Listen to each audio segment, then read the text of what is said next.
یہ ذکر کیا کہ مشرکین عرب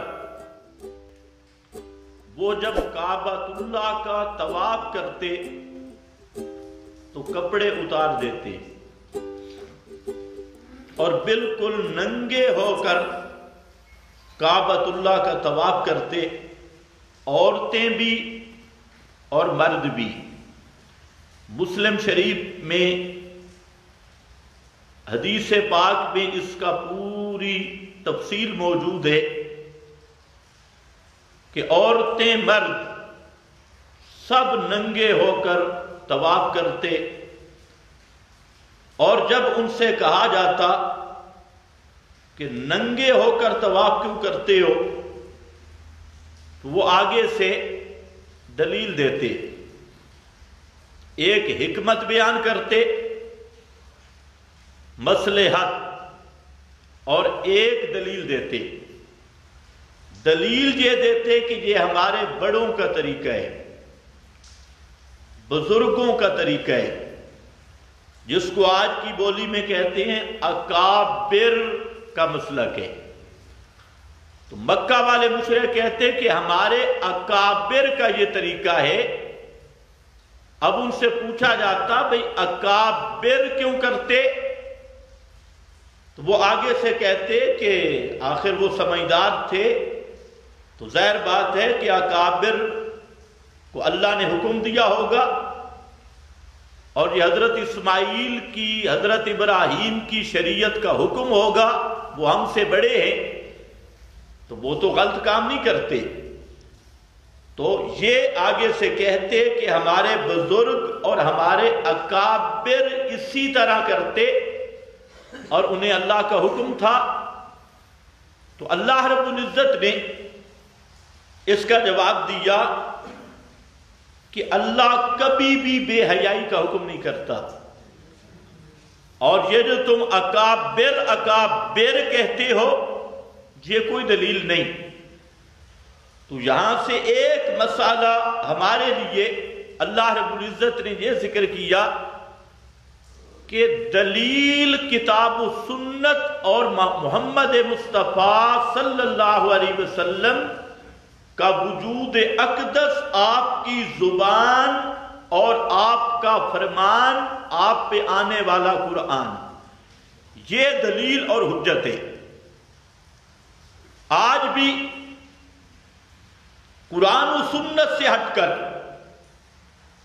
ہر فرقہ اپنے اکابر، اپنے بزرگ، اپنے مسالک کے بڑے ان کے پیچھے ہے، اور کتاب و سنت کے قریب آنا گناہ سمجھتا ہے۔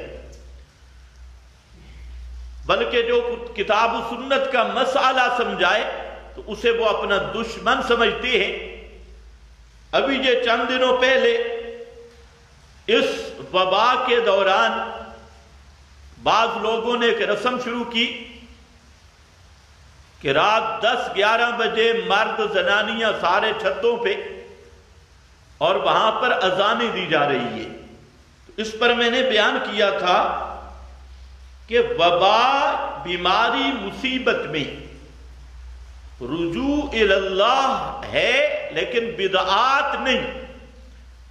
یہ جو طریقہ ہے یہ کتاب و سنت کا طریقہ نہیں۔ اس پر بعض مولویوں کو بڑی تکلیف ہوئی، اور فوراً جی فلاں بزرگ لکھ گیا ہے وہ بڑا بزرگ تھا، فلاں بزرگ لکھ گیا ہے وہ بڑا بزرگ تھا۔ تو یہ بے عین ہی وہ مشرکین مکہ کی طرح وہ ننگا طواف کرتے، آگے سے دلیل دیتے کہ ہمارے بزرگ کرتے تھے، اکابر کرتے تھے۔ اس لیے بات ذہن میں رکھ لیں، کوئی بڑے سے بڑا بزرگ شریعت میں حجت اور دلیل نہیں، چاہے کسی فرقے کا ملا مولوی ہو، تم اس کو مفتی اعظم کہو، تم اسے استاذ الاساتذہ شیخ الحدیث حضرت اقدس کہو، لیکن دین محمدی میں اس کا قول یا اس کا فعل وہ قطعاً حجت اور دلیل نہیں ہے۔ اگر کسی کو ذوق ہو تو آئے، پیغمبر کریم صلی اللہ علیہ وسلم سے اور پیغمبر کریم کے صحابہ سے یا ائمہ مجتہدین میں سے کسی امام سے اگر کوئی استنباط لانا ہے تو وہ مولویوں کا اجتہاد نہیں چلتا، وہاں مجتہدین کا اجتہاد ہوتا ہے۔ تو کسی امام مجتہد کا فرمان لائیں، ورنہ ان بدعات سے اللہ کا عذاب اور زیادہ آئے گا۔ بدعت کر کے اللہ کے عذاب کو نہیں روکا جا سکتا۔ تو ایک رسم ان کی یہ بیان کی، ننگا ہو کر کعبۃ اللہ کا طواف کرنا۔ اب آپ اندازہ کریں، اس کو انہوں نے مذہب قرار دیا۔ جیسے آج ناچنا گانا، سرکس، میلے، عرسوں کے نام پر اور مزارات پر کنجریوں کے ڈانس اور یہ سارے میلے، اس کو قوم عبادت سمجھ رہی ہے۔ اور ان کو بھی جب کہا جاتا ہے تو کہتے ہیں وجدنا علیہ آباءنا۔ اور قوالیاں، ڈھول، باجے، سرنگیاں اور بدعات کی ساری مجالس اسی طرح مکہ کے مشرکوں کی طرح انہوں نے دین بنایا ہے۔ اور جب ان سے پوچھا جائے کہ اس پہ دلیل لاؤ تو کہتے ہیں ہمارے اکابر، ہمارے بزرگ، ہمارے بڑے وہ یوں کیا کرتے تھے۔ اور بعض ایسے مقام ہے چائنا میں، روس میں، بعض ایسے مقام ہے جہاں پر سارے لوگ ننگے ہو کر عبادتیں کرتی ہیں۔ ہندوستان میں بھی بعض ایسی جگہ ہیں۔ تو یہ رسمیں آج تک، اور پھر اس انگریز بے حیا یہ اس سے 2 قدم آگے ہوا اور اس نے مکمل لباس اتارنے کا منصوبہ بنایا، اور وہ عورتیں جو کاسیات عاریات باوجود کپڑوں کے نام پہ بھی ننگی ہیں، ان کی منڈیاں لگا دی اور بازار، اور پوری بے حیائی عام کی۔ اللہ رب العزت نے سورۃ الاعراف میں ذکر کیا کہ یہ لباس اللہ کی نعمت ہے، اور یہ تمہارا حسن بھی ہے اور زینت بھی ہے، اور یہ اللہ رب العزت کی خاص نعمت بھی ہے۔ اس لیے خبردار، شیطان کے پیچھے لگ کر بزرگوں اور اکابر کا حوالہ دے کر کبھی ننگا ہو کر رہنا یہ اللہ کے ہاں پسندیدہ عمل نہیں، بے حیائی ہے، اور اللہ کسی بے حیائی کا حکم نہیں دیتا۔ اس کے ساتھ ایک واقعہ یہاں ذکر کیا جو اصل مقصود ہے، وقت بھی بڑا کم ہے، جس میں اللہ رب العزت نے ایک قوم کا امتحان لیا۔ حضرت داؤد علیہ السلام کے زمانے میں، اور وہ لوگ ہفتے کا دن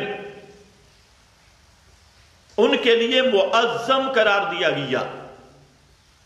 جس طرح اسلام میں بعض چیزیں اور بعض اوقات معظم ہیں، جن میں جمعے کا دن ہے، یہ ایک معظم دن ہے۔ نبی کریم صلی اللہ علیہ وسلم نے فرمایا کہ جمعہ میں اللہ رب العزت نے ایک ایسی گھڑی رکھی ہے، ایسا وقت رکھا ہے کہ آدمی اس وقت میں جو دعا بھی کرے اللہ رب العزت اس کی قبول کرتے ہیں، خاص قبولیت کی گھڑی ہے۔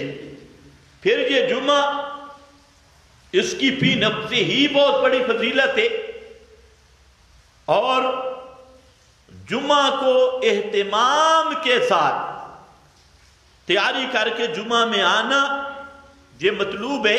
حدیث پاک میں آتا ہے کہ اللہ رب العزت فرشتوں کی ڈیوٹیاں لگاتی ہیں کہ جو حضرات جمعہ میں آ رہے ہیں تو جو پہلی دفعہ سب سے پہلے مسجد میں آتا ہے اس کو اللہ رب العزت ایک اونٹ ذبح کرنے کا ثواب دیتی ہے، ایک اونٹ ذبح کرنے کا۔ اس کے بعد جو آتے ہیں گائے، پھر